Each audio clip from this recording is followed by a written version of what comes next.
Hello and welcome to Unhindered Faith. This is our weekly connection, encouragement video.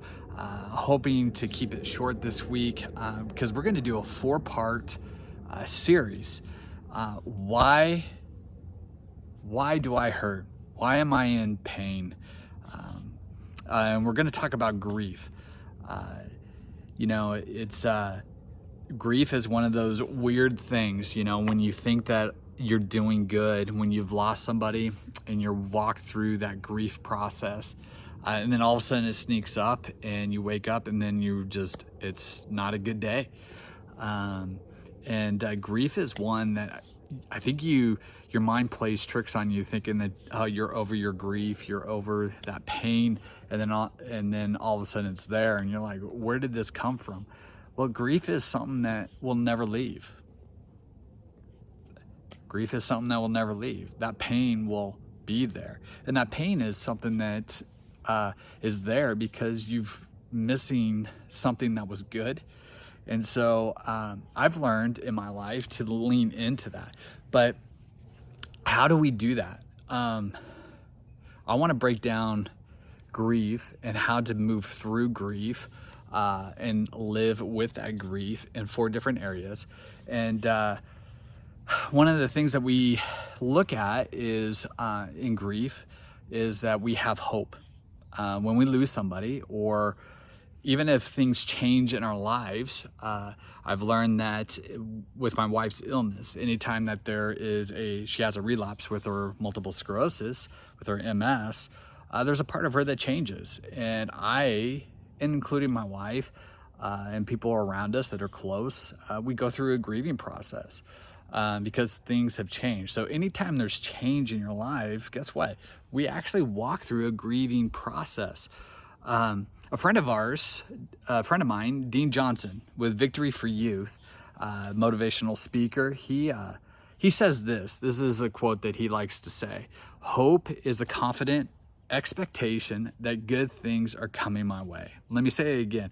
Hope is the confident expectation that good things are coming my way. That is exactly what hope is. In grief, when we walk through grief with hope, we are expecting that good things will come my way.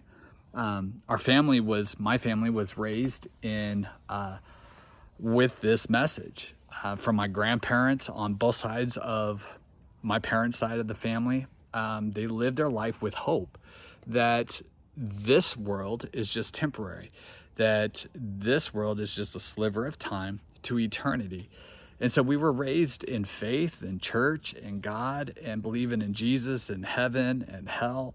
And so we walk through grief with that expectation of good things are coming my way. And so our family was raised in this message of living a life of hope. And it's hard in that is that it's hard to see that because we don't see eternity. We see just the time frame of this world.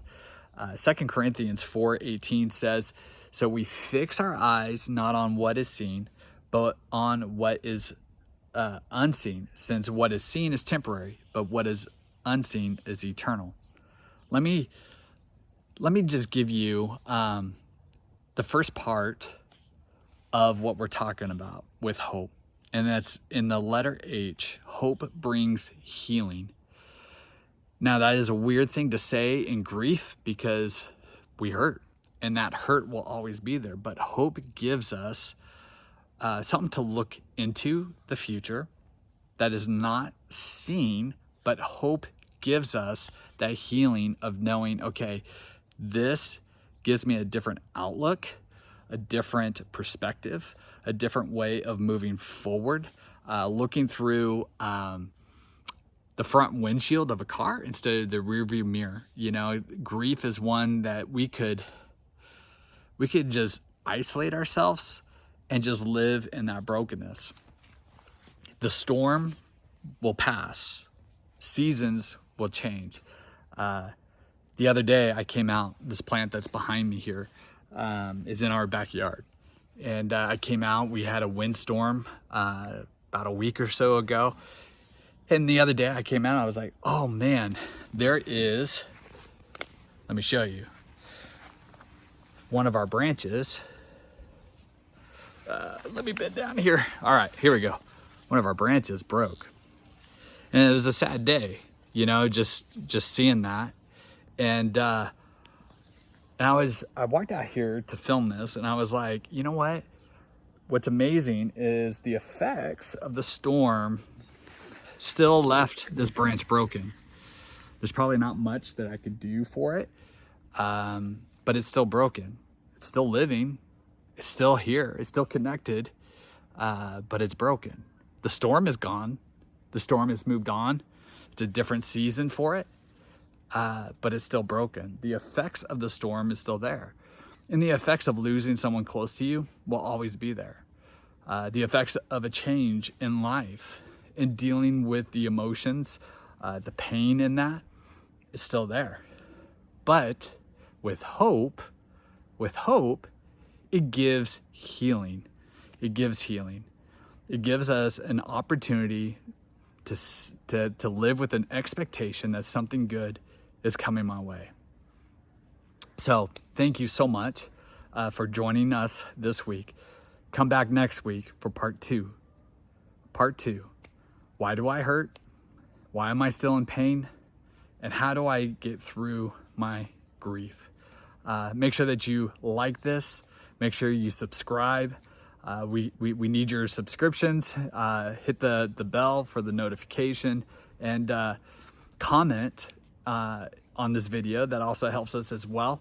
And if you're interested, we are doing a mastermind group starting a week from Monday. It's through Zoom, so it doesn't matter where you're at. You could join us. It's going to be from 6:30 to 8 o'clock Pacific Standard Time. And it's going to be just 8 weeks. If you're interested in that, comment and I'll respond and get you all the information. We're going to walk through John Maxwell's book, The Laws of Invaluable Growth, being intentional in our growth. And so once again, thank you for joining us with Unhindered Faith, and many blessings on you, and we'll see you next week.